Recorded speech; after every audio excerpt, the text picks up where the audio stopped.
በስመ አብ ወወልድ ወመንፈስ ቅዱስ አሐዱ አምላክ። ትምህርተ ኅቡዓት። በእንተ ትምህርተ ኅቡዓት ለምእመናን ስውር የነበረ ከክርስቶስ መገለጽ በኋላ ግን ከሥርዓተ ቅዳሴ ቁርባን በፊት የሚነገር የሚነበብ ሃይማኖታዊ ትምህርት፣ የሚጸለይ መለኮታዊ ምስጋና ትምህርተ ኅቡዓት ይህ ነው። ይኸውም ከመጽሐፈ ኪዳን የተገኘ ሲሆን ከሰባቱ ኪዳናት አንዱ ነው። ስለ ትምህርተ ኅቡዓት ግን እንዲህ እንናገራለን፣ እናስተምራለን።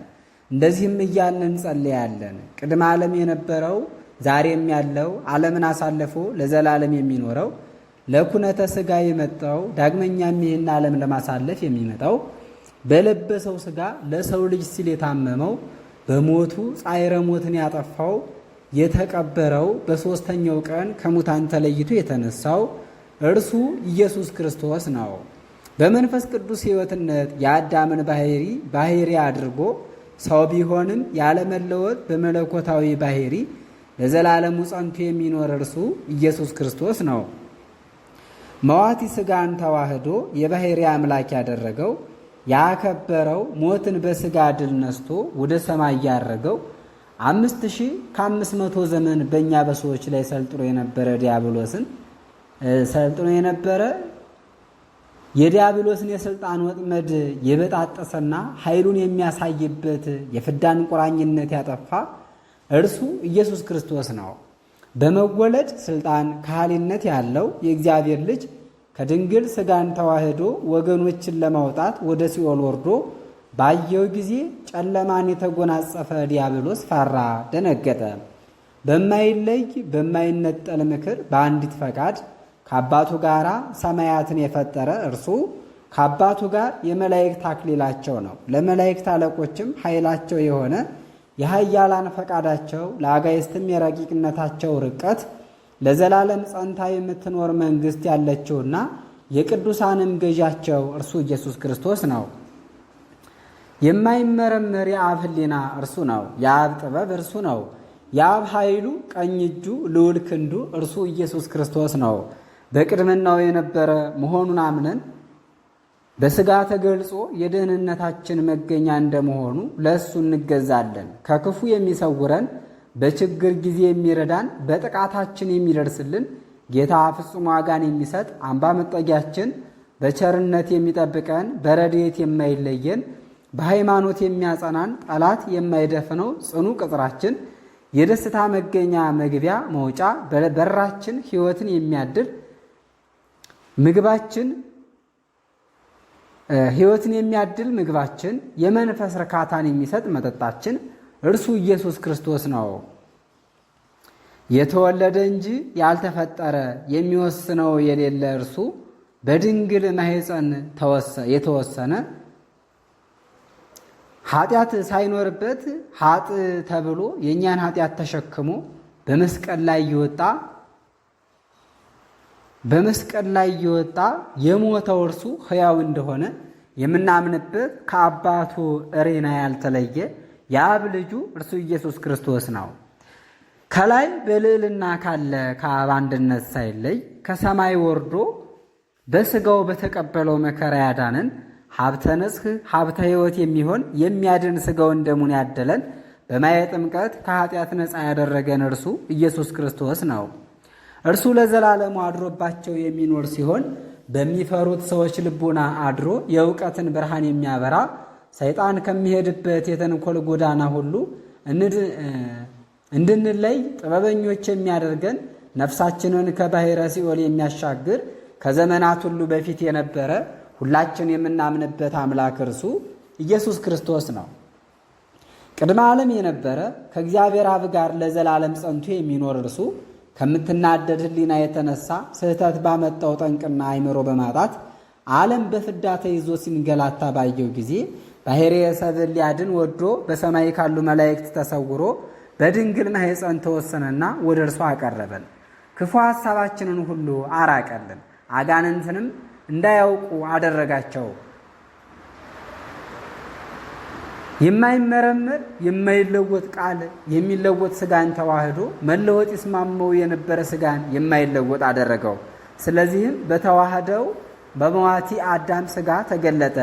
የማይለወጥ ባህሪ ያለው ቃል የሚለወጥ ባህሪ ባለው ሥጋ ሞቶ በፍዳ የተያዙትን አዳናቸው።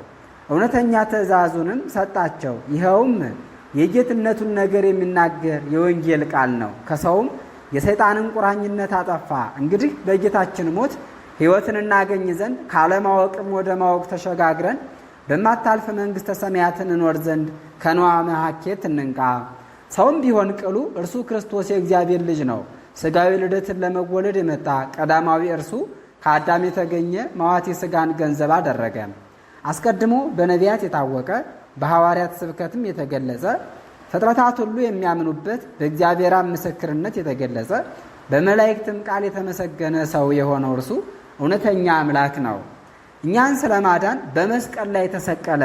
በመስቀሉም ሕይወትን አገኘን። ቤዛችን ጽናችን እሱ ነው። ይኸውም ከእግዚአብሔር የማትርቅ መቼም የማትለይ ሁልጊዜ የማትመጠን የቸርነቱን ብዛት በመናገር የማይፈጸም ደስታ ያለበት ረቂቅ ምስጢር ነው። ስለዚህ ከነዚህ በላይና በታች ከንፈሮችህን ምስጢር ጠንቅቆ መናገር አይቻልም። ምዕመናን ተመራምረው የማይደርሱበት ረቂቅ ምስጢር ነው።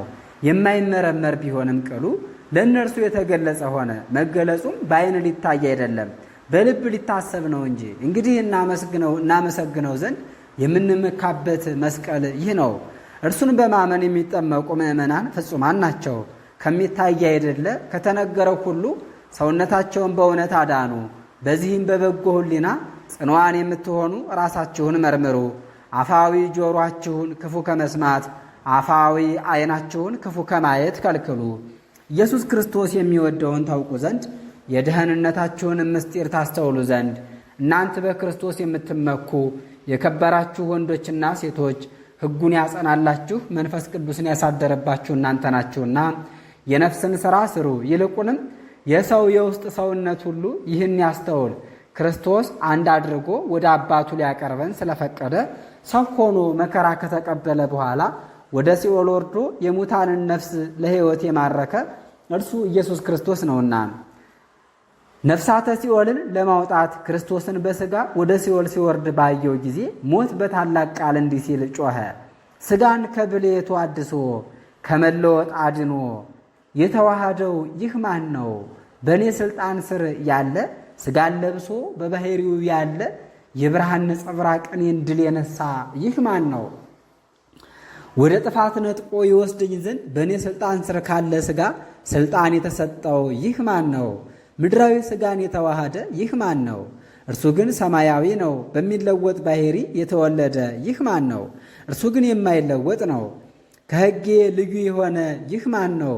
ከእኔ ዘንድ የነበሩ አሕዛብን ከወገኖች ለይቶ የሚማርካቸው ይህ ማን ነው? በነደ እሳት ኃይል ከሞት ጋር የሚሰላለፍ ይህ ማን ነው? ጨለማን ድል የነሳ ይህ ማን ነው? ጨለማን የተመሉ መቃብርና ሲኦል ይዘው ሊያስቀሩት ያልተቻላቸው ይህ ማን ነው? በዚህ እንግዳ መልክ በዚህ ልዩ ክብር ያለ በእርሱ ላይ ላደርገው የምፈልገውንም ሁሉ ሥልጣኑ የምትከለክለኝ ይህ ማን ነው? ያለ ኃጢአት የሞተ ይህ ማን ነው? በብርሃኑ የነጸብራቅ ኃይል የጨለመውን አበጋዝ እውር ያደረገው ይህ ማን ነው? ወገኖችን እገዛ ዘንድ ያልተወኝ ይህ ማን ነው? ነገር ግን ተሰጥተውኝ የነበሩት ነፍሳትን ሁሉ ወደ ሰማይ ያወጣል እንጂ በሕማም በሞት ከሚለወጥ ባሕሪ ጋር አንድ ሆኖ እንዳልቆራኝ የሚከለክለኝ ይህ ሥልጣን ምንድን ነው? ልዳስሰው የማይቻለኝ ይህ ማን ነው? ሕጸጽ የሌለበት ይህ ብርሃን የሚከበው ማን ነው? ወገኖቹን እንዳላጠፋ የሻረኝ በእርሱም ላይ ሰልጥኜ የምጎደው ሥልጣን የሌለኝ ይህ ማን ነው? ይህ የተሰቀለው ኢየሱስ ክርስቶስ ነው። በግራ የነበረው ወደ ቀኝ የተዛወረበት፣ ከታች የነበረው ወደ ላይ የወጣበት፣ ከኋላ የነበረው ወደፊት የቀደመበት፣ በሲኦል የነበሩ ነፍሳትን በልዕልና ወደ ገነት ያወጣቸው፣ ከማዕረጋቸው ተዋርደው የነበሩትን ወደ ቀደመ ክብራቸው የመለሳቸው እርሱ ኢየሱስ ክርስቶስ ነው። እርሱ ኢየሱስ ክርስቶስ ከሙታን ተለይቶ ተነስቶ ወደ ሲኦል ወርዶ የሲኦልን የብረት መዝጊያ ሰብሮ በሞቱ ሞት እንደመሰሰው አጠፋው። በሦስተኛውም ቀን ከሙታን ተለይቶ ከተነሳ በኋላ አባት ሆይ የአምላክ ቃል እንዲህ የተከናወነና የተቀላጠፈ ነው፣ አመሰግንሃለሁ ብሎ ስግው ቃል አባቱን አመሰገነ። አባት ሆይ የማመሰግንህም በእሊህ በሥጋውያን ከናፈር አይደለም፣ እውነትና ሐሰት በሚነገርባት በዚች አንደበትም አይደለም፣ ከሥጋዊ ባሕሪ በሚገኝ በዚህ ቃልም አይደለም፣ ንጉሥ ከአንተ ተገኝቶ በሁሉ ዘንድ በሚታወቅ በዚህ ቃል ነው እንጂ።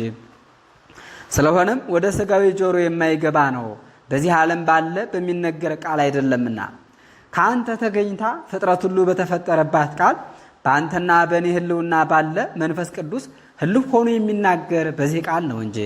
አባት ሆይ ራሴ የምትወደድ ራሴ የምትመሰገን አንተ አብ ነህና ፍጹማን ክቡራን የሚሆኑ የምእመናን ወገኖች ሁሉ ወደ አንተ የሚጸልዩበት ገንዘብ ነህ። አባት ሆይ ወዳጅ አንተን ይጠራሉ። አባት ሆይ መጋቢ አንተን፣ ረዳት አንተን ይጠራሉ። የሁሉ ፈጣሪ ሁሉ በአንተ ቃል ተፈጥሯልና ሁሉ ለአንተ ይገዛል። ቅድመ ዓለም የነበርክ ከአንተ ብቻ በቀር አምላክ የለምና በእውነት ለዘላለም የምትኖር አንተ ብቻ ነህ። እንግዲህ ጠባቂው ወይም መምህሩ የምስጢራትን ነገር ይገልጥ ዘንድ ወደ አብ ከመጸለዩና ከመውጣቱ በፊት እንድታውቁ እንድትረዱ ጠባቂው የመንግሥተ ሰማያትን መግቢያ በር ያውቅ ዘንድ ይገባዋል ሲል ኢየሱስ ተናገረ። በሥጋ ወደሙ የተዘመዱት በጸሎተ ቅዳሴም ስሙን የሚጠሩት ማን እንደሆነ በእዝነ ልቡናቸው ቢያውቁ ቢረዱ ይጠቀማሉና። ዳግመኛም አዲሶች አማኞችን እናንተ ወንድሞች ወደ እግዚአብሔር ቀርባችኋል፣ በእርሱ ብቻ አምናችሁ ጸንታችሁ እንዳላችሁ አውቃችኋል ይበላቸው።